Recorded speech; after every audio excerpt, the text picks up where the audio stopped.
सुबह सवेरे लेकर प्रभु नाम तेरा, करते हैं हम शुरू आज का काम प्रभु।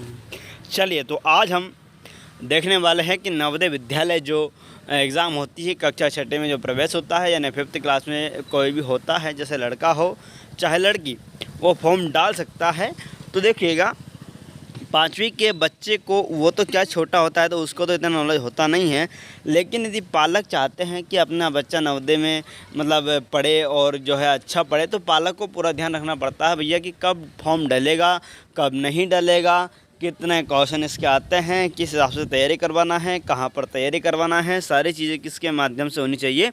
मतलब एक छोटा बच्चा क्या समझेगा इस चीज़ों को, नहीं समझेगा, तो किसको ध्यान रखना है, पालक को। तो चलिए हम बात करते हैं कि पालक भी किस प्रकार से इनका ध्यान रख सकते हैं।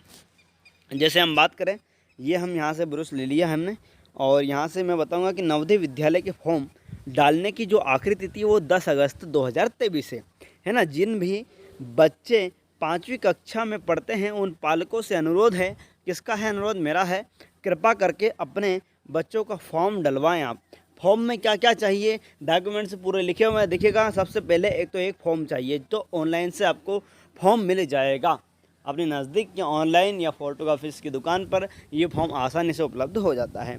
दूसरे नंबर पर पासपोर्ट फ़ोटो हमें चाहिए। तीसरी चौथी की अंक सूची की फ़ोटोकॉपी भी इसमें फॉर्म में लगेगी।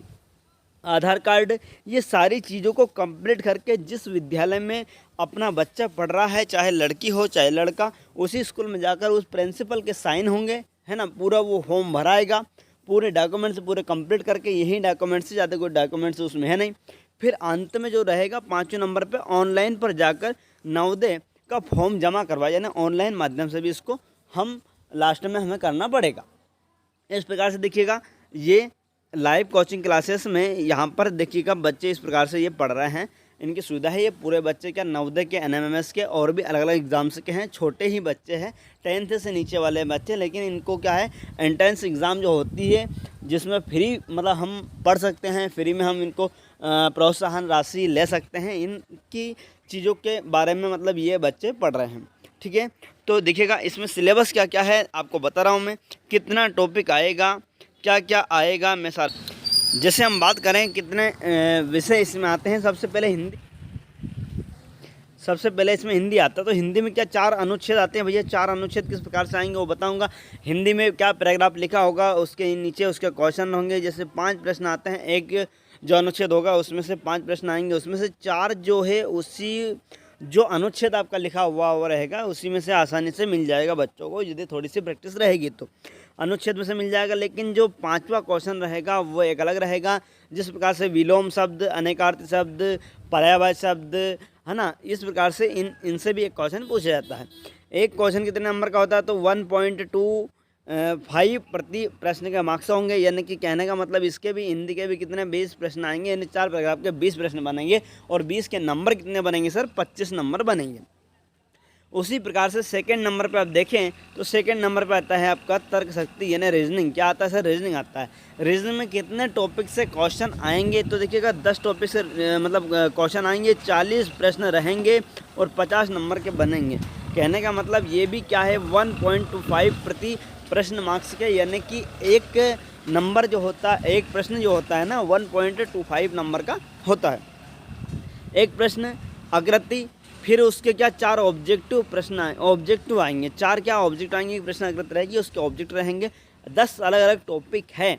उन टॉपिकों के बारे में आपको अगला वीडियो आपको देखना पड़ेगा, क्योंकि इसके बाद जस्ट नवोदय का ही सिलेबस इसमें मैं डालूंगा, ठीक है। आकृति, जिसके बाद गणित की बात करें तो गणित में 18 टॉपिक आते हैं। कुल मिलाकर बातें हैं कि जैसे बेसिक हुआ, बेसिक के बाद में है ना लाभ हानि हुआ, प्रतिशत हुआ, बहुत सारे मतलब टॉपिक जो है उसके क्वेश्चन आते हैं। लेकिन कितने क्वेश्चन आते हैं सर, तो 20 प्रश्न आते हैं, 25 नंबर के बनते हैं। वही 1.25 मतलब जो है अंक आपको मिलेगा एक प्रश्न का। अब इस प्रकार से सिलेबस ये तीनों हुआ। देखिएगा यहाँ पर ये 25 का, ये भी कितने का, नहीं ये 50 का और ये 25 का। 25 और 25 कितने हैं भैया, 50 और 50 कितने, 100। तो टोटल कितने हुए सर, 100 हुए। टोटल कितने हुए 100 हुए। तो यहाँ पर हम देखें तो इसका किसका भैया, कि ये इस प्रकार से 100 नंबर का पेपर होगा, नकारात्मक क्वेश्चन नहीं, नकारात्मक प्रश्न नहीं, मतलब जैसे आपने गलत कर दिया तो नेगेटिव मार्किंग जो होती है वो इसमें नवोदय में बिल्कुल भी नहीं है। आपको चाहिए अच्छे नंबर, क्योंकि एक ज़िले में कितनी सीटें होती है देखिएगा, जानिएगा कितनी सीटें होती है। एक ज़िले में 80 सीटें होती है। 75% तो ग्रामीण क्षेत्र में जो स्कूल आता है उसके विद्यार्थी, और 25% जो शहरी क्षेत्रों में स्कूल आते हैं उनके विद्यार्थी को लिया जाता है। ये मेरा कॉन्टैक्ट नंबर है। यदि आपके बच्चे को आपको तैयारी करवानी है तो आप इस नंबर पर मुझे संपर्क कर सकते हैं। मैं पूरी चीज़ बताऊंगा और भी फ़ोन से बात करके पूरी चीज़ समझा दूंगा क्लियर का क्या चीज़ें आती हैं। यही यूट्यूब चैनल अपना, इस पर ही पूरे टॉपिक आएंगे। Thank you so much. जय हिंद, जय श्री राम, जय श्री महाराज।